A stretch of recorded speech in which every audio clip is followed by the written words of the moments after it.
അസ്സലാമു അലൈക്കും വറഹ്മത്തുള്ളാഹി വബറകാതുഹു. എല്ലാവർക്കും അല്ലാഹു തആല റഹ്മത്ത് ചൊരിയട്ടെ. റബ്ബി ഗഫിർലി വർഹംനി വജ്ബുർനി വർഫഅനി വർസുഖ്നി വഹ്ദിനി വആഫിനി. നമ്മുടെ നിസ്കാരത്തിൽ ഓരോ റക്അത്തിലും രണ്ട് സുജൂദുകൾക്കിടയിൽ നാം പറയുന്ന വളരെ പ്രധാനപ്പെട്ട നമ്മുടെ ദുനിയവിയും ഉഖ്റവിയുമായ കാര്യങ്ങൾ എണ്ണി അള്ളാഹുവിനോട് ആവശ്യപ്പെടുന്ന ഒരു യഥാർത്ഥത്തിൽ ഒരു ദുആ ആണ് ഈ ചൊല്ലുന്നത്. നമ്മുടെ ഇത്രയും കാലമുള്ള നിസ്കാരത്തിൽ നാം ഇത് പലതവണ ആവർത്തിച്ചതും വളരെ ലളിതമായതുമാണ്. പക്ഷേ ഞാൻ ചോദിക്കുന്നു, നിസ്കരിക്കുന്ന ഓരോരുത്തരും അവരവരുടെ നിസ്കാരത്തിൽ ഈ ദുആ പറയുമ്പോൾ ഇപ്പോൾ ഈ എണ്ണിപ്പറഞ്ഞ 7 കാര്യങ്ങൾ ഏതാണ് എന്ന് മനസ്സിലാക്കി അവരുടെ ഹൃദയത്തിൽ അത് ഉൾക്കൊണ്ടുകൊണ്ട് മനസ്സറിഞ്ഞുകൊണ്ട് അള്ളാഹുവിനോട് പറയുന്നതാണോ? റബ്ബി ഗഫിർലി, എന്നോട് നീ പൊറുക്കണം, വർഹംനി, എന്നോട് നീ കരുണ കാണിക്കണം തുടങ്ങിയ 7 കാര്യങ്ങൾ ഇൻഷാ അല്ലാഹ് അതിൻ്റെ വിശദവിവരം ശേഷം പറയും. ഇതിൽ മറ്റൊരു പ്രധാനപ്പെട്ട ഒരു ദുആ ആണ്, ഒരർത്ഥത്തിൽ ഒരു വലിയൊരു തൗബയാണ് അവസാന അത്തഹിയ്യാത്തിൽ നാം പറയുന്ന അല്ലാഹുമ്മ ഗഫിർലി മാ ഖദ്ദംതു വമാ അഖർതു എന്ന ദുആ. അതിൽ ഒരുപാട് നമ്മുടെ ഉഖ്റവിയായ വിഷയങ്ങൾ അള്ളാഹുവിനോട് പറയുകയാണ്. ഖബറിലെ അദാബിൽ നിന്നൊക്കെയുള്ള സലാമത്ത് അള്ളാഹുവിനോട് ചോദിക്കുന്നുണ്ട്.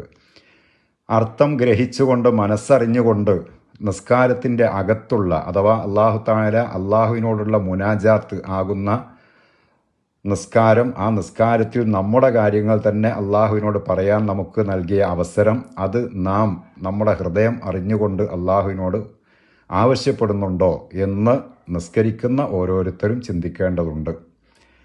ഇതുപോലെയാണ് പരിശുദ്ധ ഖുർആൻ, യാസീൻ സൂറത്ത് ജീവിതത്തിൽ ആയിരക്കണക്കിന് തവണ പാരായണം ചെയ്തവരാണ് നാം. ഒരു ഇഖ്ലാസ് സൂറത്ത്, ഖുൽ ഹുവല്ലാഹു അഹദ് എന്ന സൂറത്ത് എണ്ണിയാൽ തീരാത്തത്ര തവണ പാരായണം ചെയ്ത് കാണും.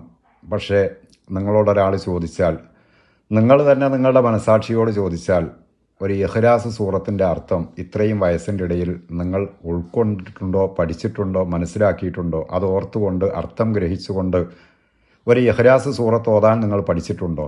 എത്രമാത്രം വഅദിൻ്റെ സദസ്സുകളിൽ പങ്കെടുത്തു? എത്ര ദിക്ർ ദുആ മജ്ലിസിൽ പങ്കെടുത്തു? ജീവിതത്തിൽ എത്രത്തോളം ഇബാദത്തുകൾ ചെയ്തു? ഇരിക്കട്ടെ, ഒരു യാസീൻ സൂറത്ത് പലരുടെയും പാരായണം കേട്ടാൽ മനസ്സിലാക്കാം. ഒരു യാസീൻ സൂറത്ത് ഓതി അവസാനിക്കുമ്പോഴേക്കും 300-ൽ അധികം തെറ്റുകൾ വരുമെന്നും ഈ തെറ്റുകളെല്ലാം കുറ്റമായിട്ട് രേഖപ്പെടുത്തുമെന്നും അള്ളാഹുവിൻ്റെ റസൂൽ സല്ലല്ലാഹു അലൈഹി വസല്ലം പറഞ്ഞിട്ടുണ്ട്. എത്രയെത്ര ഖുർആൻ പാരായണക്കാരാണ് ഖുർആൻ അവരെ ശപിച്ചുകൊണ്ടേയിരിക്കുന്നു. ഇക്കൂട്ടത്തിൽ ഉൾപ്പെടാതിരിക്കണമെങ്കിൽ പരിശുദ്ധ ഖുർആനിൻ്റെ ശരിയായ പാരായണ രീതി മനസ്സിലാക്കുകയും അതിൻ്റെ അർത്ഥം ഗ്രഹിച്ചുകൊണ്ട് പാരായണം ചെയ്യാൻ കഴിയുകയാണെങ്കിൽ ഏറ്റവും നല്ലൊരു കാര്യവും ആണ്. യാസീൻ സൂറയിലൂടെ, വാഖിയ സൂറയിലൂടെ, മുൽക്ക് സൂറത്തിലൂടെ അല്ലാഹു തആല നമ്മളോട് പല കാര്യങ്ങളും നിർദ്ദേശിക്കുന്നുണ്ട്.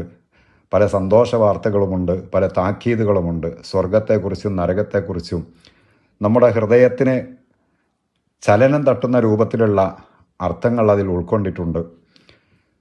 ഇത് മനസ്സിലാക്കിയിട്ട് പാരായണം ചെയ്യുമ്പോൾ നമുക്കുണ്ടാകുന്ന ഒരു മനസ്സാന്നിധ്യം, ഒരു ഭയഭക്തി, ആ ഖുർആനിൽ ലയിച്ചു ചേരൽ, അത് മറ്റൊരു വലിയ നിഅമത്താണ്.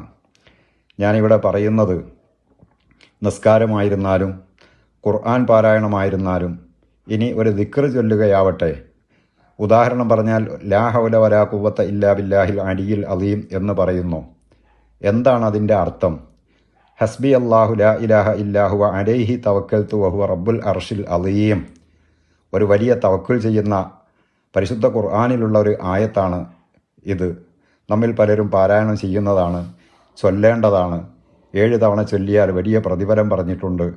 ഞാൻ ഇവിടെ പറയുന്നത് ഹസ്ബി അല്ലാഹ്, എനിക്ക് അല്ലാഹു മതി, അലൈഹി തവക്കൽതു, ഞാൻ എൻ്റെ എല്ലാ കാര്യങ്ങളും അവനിൽ ഭാരമേൽപ്പിക്കുകയാണ്. വഹുവ റബ്ബുൽ അർഷിൽ അലീം, അവൻ മഹത്തായ അർഷിൻ്റെ അധിപനാണ്. ഇത് മനസ്സിൽ വന്നുകൊണ്ട് ഹസ്ബി അല്ലാഹ് അലൈഹി തവക്കൽതു എന്ന് പറയുമ്പോൾ നമ്മുടെ ഹൃദയത്തിനുണ്ടാകുന്നൊരു സമാധാനം, അതുണ്ടാകണമെങ്കിൽ അതിൻ്റെ അർത്ഥം ഗ്രഹിക്കണം. പ്രത്യേകിച്ച് ഇവിടെ പറഞ്ഞു വരുന്നത്, നമ്മുടെ നിസ്കാരത്തിൽ എത്രമാത്രം നിസ്കാരങ്ങൾ നമ്മൾ നിർവഹിക്കുകയാണെങ്കിലും, അതുപോലെ എത്രമാത്രം യാസീൻ സൂറ നമ്മൾ പാരായണം ചെയ്യുന്നുണ്ടെങ്കിലും, ദിക്ർ ചൊല്ലുന്നുണ്ടെങ്കിലും, ദുആ ചെയ്യുന്നുണ്ടെങ്കിലും ആ ചെയ്യുന്നതിൻ്റെ ഒരു ഭയഭക്തി നമുക്ക് ലഭിക്കണമെങ്കിൽ ഒരു ചുരുങ്ങിയ ഒരു ആശയമെങ്കിലും നമ്മുടെ മനസ്സിലേക്ക് അത് ചൊല്ലുമ്പോൾ പാരായണം ചെയ്യുമ്പോൾ പതിയലാണ് ആവശ്യകത.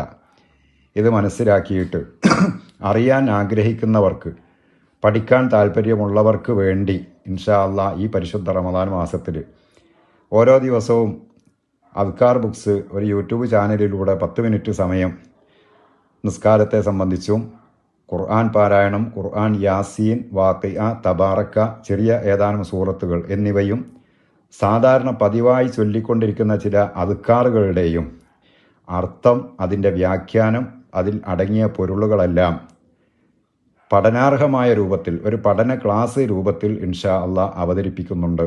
അല്ലാഹു തആല തൗഫീഖ് നൽകട്ടെ. നിങ്ങൾ പരിശുദ്ധ റമദാൻ മാസത്തിൽ വ്യത്യസ്തമായ നിരവധി ഇബാദത്തുകളിൽ വ്യാപൃതരായിരിക്കും. എന്നാൽ അതുപോലെയുള്ള ഒരു ഇബാദത്താണ് ഇത് എന്ന് കണക്കിലെടുക്കുകയും ഇത് മുഖേന നിങ്ങളുടെ ബാക്കിയുള്ള അമലുകൾ നിങ്ങൾക്ക് സ്വഹീഹായ രൂപത്തിൽ നിർവഹിക്കാൻ കഴിയും എന്ന് മനസ്സിലാക്കിയിട്ട് ഈ ക്ലാസ്സിൽ നിങ്ങൾ പങ്കെടുക്കണമെന്നും ഈ ചാനൽ ലിങ്ക് മറ്റുള്ളവരിലേക്ക് ഷെയർ ചെയ്ത് ഇപ്പോൾ തന്നെ പരസ്പരം കൈമാറണമെന്നും അപേക്ഷിച്ചുകൊണ്ട് അല്ലാഹു തആല എല്ലാ നന്മകൾക്കും നമുക്ക് തൗഫീക്ക് നൽകട്ടെ എന്ന് ദുആ ചെയ്തുകൊണ്ട് അവസാനിപ്പിക്കുന്നു. അസ്സലാമു അലൈക്കും വറഹ്മത്തുള്ളാഹി വബറകാതുഹു. നിങ്ങൾ തുറക്കേണ്ട ചാനൽ അദ്കാർ ബുക്സ്, അബൂ ഫായിസ, തിരുവമ്പാടി.